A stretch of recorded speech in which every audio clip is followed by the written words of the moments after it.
खुलुमबाय आं सिबिरानि ब्रह्म गोजोन फुंबिलिनि बयनिसिमबो गाहाम हामलायनायखौ जासिहरनाय थाबाय नोंथांमोननि थाखाय आं माखासे खौरां लानानै फैबावबाय अन्नानै भिडिअखौ जोबजासिम नायलांदो आसामाव थानाय गासैबो नेशनेल पार्क आरो सेंक्सुरिज जेरै काजिरङा नेशनेल पार्क मानास नेशनेल पार्क बेफोरखौ कोविड-19 नि थासारिखौ नोजोर होनानै बन्द खालामथ'नाय जाबाय ministry of environment forest and climate change wild life division government of इन्डियानि बिथोन होनायखौ आसाम गभर्नमेन्टआ मानिनानै आरो माहारियारि पार्कफोराव कर'ना भाइरासखौ मानसिनिफ्राय जुनारसिम आरो जुनारनिफ्राय मानसिनिसिम बास्लायनायखौ होबथानो थाखायनो बे थांखिखौ लादों मख'नो गोनांदि आसामाव मैया सानसेयाव 55,939 नि देहायाव कोविड-19 टेस्ट खालामनाय जादोंमोन बेनि मादाव 4,489 नि देहायाव कोविड-19 पजिटिभ मोननाय जादों आरो मैया सानसेयाव 29 सुबुंनि जिउ खहा जादों आसामाव फिन BJPनि सरकार नाथाय सोर जागोन आसामनि गोदान चिफ मिनिस्टारा बे खोथाया रायजोआव गोबां सावरायजादों बेखौ नोजोर होनानै मोनसे एजेन्सिया ससियेल मिडियानि गुबुन गुबुन प्लेटफर्माव सर्बानन्द सन'वाल आरो डक्टर हेमन्त बिश्व शर्मानि गेजेराव भट होनानै सायख'नो थाखाय रायजो राजाखौ खाबु होदोंमोन बेनि बायदिब्ला इन्स्टाग्रामाव डक्टर हेमन्त बिश्व शर्मा बिथाङा 68% भट मोननो हादों आरो सर्बानन्द सन'वाल बिथाङा 32% भट मोननो हादों आरो फेसबुकआव डक्टर हेमन्त बिश्व शर्मा बिथाङा 58% मोननो हादों आरो सर्बानन्द सन'वाल बिथाङा 42% मोननो हादों बेखौ नोजोर होनानै हमनो हायोदि आसामनि रायजो राजाफोरा बांसिनै डक्टर हेमन्त बिश्व शर्माखौ आसामनि चिफ मिनिस्टार जानायखौ लुबैयो नाथाय आसामनि BJPनि दैदेनगिरिफोरा बुंथिनाय बायदिब्ला प्राइम मिनिस्टार नरेन्द्र मदि नखर मन्त्रि अमित शाह आरो BJP नेशनेल प्रेसिडेन्ट JP नाड्डा बिथांमोनहासो आसामाव सोर चिफ मिनिस्टार जागोन बेखौ सायख'गोन बिसायख'थिनि फिथाइ फोसावखांनायनि उनावनो जादों हिंसायारि जाथाय बे जाथाया चिरां जिल्लानि 1 नं फाख्रिगुरि गामियाव जादों जाथायनि सायाव सुनिल ब्रह्मआ मिथिहोनाय बायदिब्ला गाव UPPLनि मावथि बिसायख'थि देरहाखांनायनि उनाव माबा मोनसे खामानिनि थाखाय बायजोआव थांनायाव सेपालि सरकार मुंनि सासे आइजोआ मोनानि 8:30 रिंगासिम दखान होनायखौ नुनानै कोविड-19 नि माखासे आयेनखौ नायनानै दखानखौ बन्द खालामनो बिथोन होदोंमोन नाथाय सेपालिया दखान बन्द खालामाखैमोन उनाव बिथांमोननि गेजेराव राजखान्थिखौ लानानै दान्थे बिदान्थेया जाग्रोदोंमोन आरो सुनिल ब्रह्मआ दखाननि खामफ्लायखौ जोथ्रोदग्रोदोंमोन बेयावनो रागा जोंनानै सेफालि सरकारनि नखरनिया सुनिल ब्रह्मखौ हमख्रबनानै न' सिङाव दुरुंजों खानानै दोनदोंमोन उनाव गामिनि सेंग्राफ्रा फैनानैसो दरजाखौ बुसिनानै सुनिल ब्रह्मखौ बख'नानै लाबोनो हादों उनाव दान्थे बिदान्थे जाबाय थानाय समावनो उननिफ्राय सेफालिया सुनिलखौ लहाजों खाफालाव बुहरदों सुनिल ब्रह्मआ बुंथिनाय बायदिब्ला सेफालि सरकार दखानदारनि नखरा BPFनि मावथिमोन आरो बिथांमोनखौ सुनिला बुवाखै बेराफारसेथिं बिसायख'थिनि फिथाइ फोसावखांनायनि उनावनो दखानखौ बुफाय बुसिक खालामफैनायनि अजद होनायजों लोगोसे सेफालि सरकार चन्डी सरकार मयना सरकार रेनुवाला सरकार अशोक सरकार बाबुराम सरकार आरो मनिका सरकारखौ बुनानै गालांनायनिबो अजद होदों मख'नो गोनांदि जाथायनि सायाव फारनैथिंनियाबो बासुगाव पुलिस थानायाव FIR होदों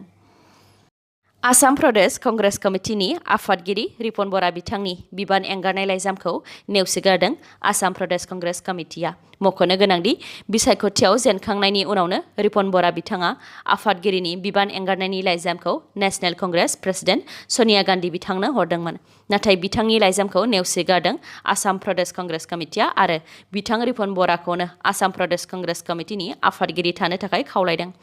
बिसायख'थियाव जेनखांनायनि उनाव आसाम प्रदेश कंग्रेस कमिटिया मैया गिबि खेबनि थाखाय सावरायमेल जिरायदोंमोन बिथांमोनहा आसाम बिधान सभा बिसायख'थियाव कंग्रेस दोलोआ मानो जेननो गोनां जाखो बेनि सायाव गुवारै सावरायलायनानै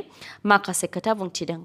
अल India Congress कमिटिनि general secretary Jitendra Singh बिथाङा बुंथिनाय बायदिब्ला आसामाव BJPआ देरहानायनि गुबै जाहोनानो जादों BJPआ EVMजों बेले बेजे खालामनाय आरो रायजोआव BJPखौ फेजेननो थाखाय गोदानै राजखान्थि जोनोम मोननाय रायजो दल RD आरो आसाम जातीय परिषद AJPनि थाखाय बिथाङा बुंथिबावनाय बायदिब्ला रायजो दल आरो आसाम जातीय परिषदनि थाखाय BJPखौ मोजां मोनि रायजो राजाफोरा भट होनायाव सोरनो होगोन जानानै आन्दायदों आरो बेयावनो भटआ गावस्रादों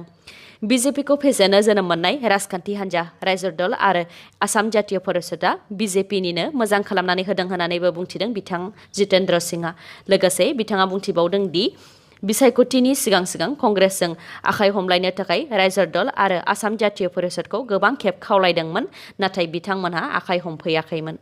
जायनि थाखाय बिजेपिआ बिसायख'थियाव देरहानो गोरलै जादों होननानैबो मिथिहोदों। बेजों लोगोसे बिथाङा बुंथिबावदों दि कंग्रेस दोलोआ आसामाव गोख्रों बेरेखा दोलो महरै खामानि मावलांगोन आरो बिसायख'थिनि सिगां सिगां बिजेपिआ रायजो राजाफोरनो जि गिदिर गिदिर स्किम होदोंमोन बेखौ जाहाथे बिजेपिआ बिसायख'थिसिमल' खालामा आरो बिसायख'थिनि थाखाय जि मेनिफेस्ट' दिहुनदोंमोन बेखौ मावफुंहोनायाव कंग्रेस दोलोआ रायजो राजानि जानानै गसंगोन होननानैबो बुंथिदों। लोगोसे बिसायख'थिनि समाव इभिएमजों बेले बेजे खालामनायखौ नायबिजिरनो थाखाय कमिटि दानानै बिसायख'थि आय'गनिफ्राय फिननाय लागोन होननानैबो बुंथिदों।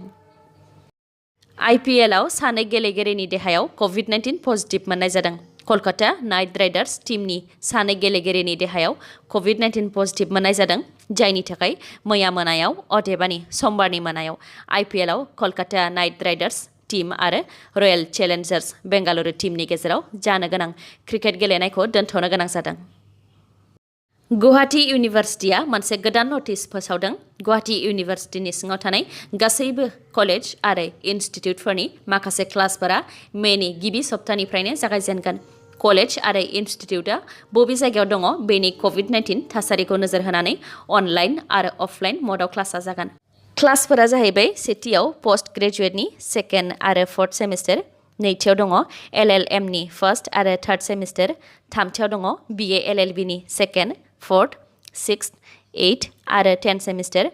ब्रैथियाव दङ एलएलबिनि सेकेन्ड, फोर्थ आरो सिक्स्थ सेमिस्टार, बाथियाव दङ बिटेकनि सेकेन्ड, फोर्थ, सिक्स्थ आरो 8 सेमिस्टार, दथियाव दङ इन्टिग्रेटेड कमार्सनि सेकेन्ड, फोर्थ, सिक्स्थ, 8 आरो 10 सेमिस्टार, स्निथियाव दङ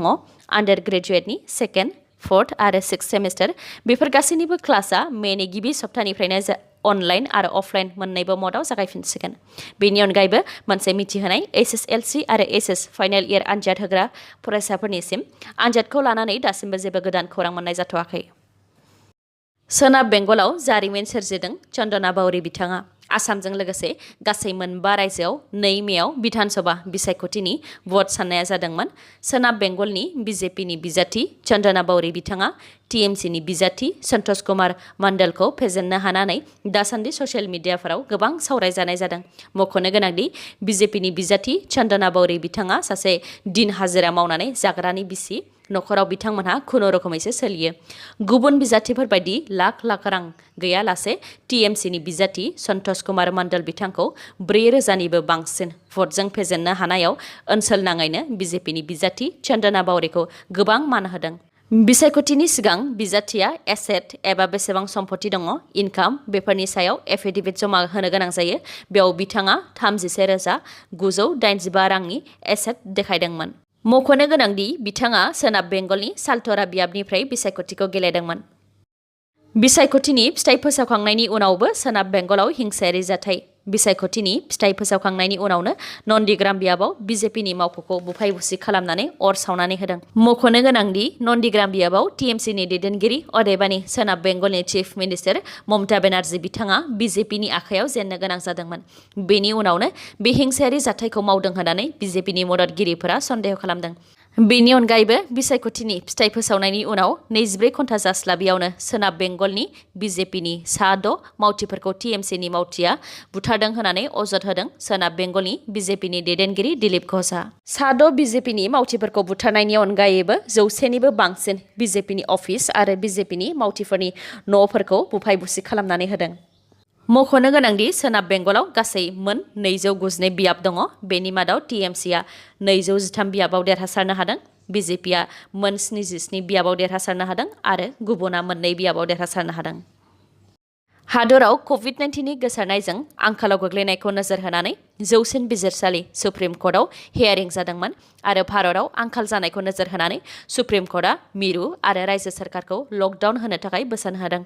बेनि अनगायैबो मिरु सोरखार आरो रायजो सोरखारा कभिड-19नि गोसारनायखौ होबथानो थाखाय मा थांखि लादों एबा लागोन बेफोरनि सायावबो हियारिं जादों। लोगोसे अक्सिजेननि आंखालजों देहा फाहामसालिफोराव बेरामिफोरनि जिउ गोमानायखौ लानानै सासेया गुबुन सासेखौ दाय होनाय, जेरै रायजो सोरखारा मिरु सोरखारखौ आरो मिरु सरकारा रायजो सरकारखौ दाय होलायनायखौ एंगारनानै जयैनो खामानि मावनो थाखाय बिथोन होदों जाहाथे सोरखारनि सासेया गुबुन सासेखौ दाय जाबसिनलायनायाव रावबो नोगोरारिफोरनि जिउ खहा जाया। बेनि अनगायैबो COVID-19 बेरामिफोरखौ लानानै गुबुन गुबुन रायजोफोराव गुबुन गुबुन आयेन जेरै बबेबा रायजोनि देहा फाहामसालिफोराव लकेल रेसिडेन्सियेल आइडि प्रुफ दिन्थिनो हायाब्ला फाहामथाय मोना बायदि बायदि बेफोरखौबो फोजोबनो बिथोन होदों आरो हादरावनो समान आयेन बानायनानै होनो थाखायबो बिथोन होदों। मख'नो गोनांदि फिन 10 मेआव सुप्रिम कर्टआव COVID-19 खौ लानानै हेयारिं जाफिनगोन। दिनैनि भिडिअ'आ एसेनोसै गाबोन आरो गोदान भिडिअ'जों लोगो मोनफिनबावगोन। नोंथाङा दासिमबो आंनि चेनेलखौ साबस्क्राइब खालामाखैबा अन्नानै साबस्क्राइब खालामदो लोगोसे लाइक कमेन्ट आरो शेयार खालामनो दाबाव। गोजोन्थों।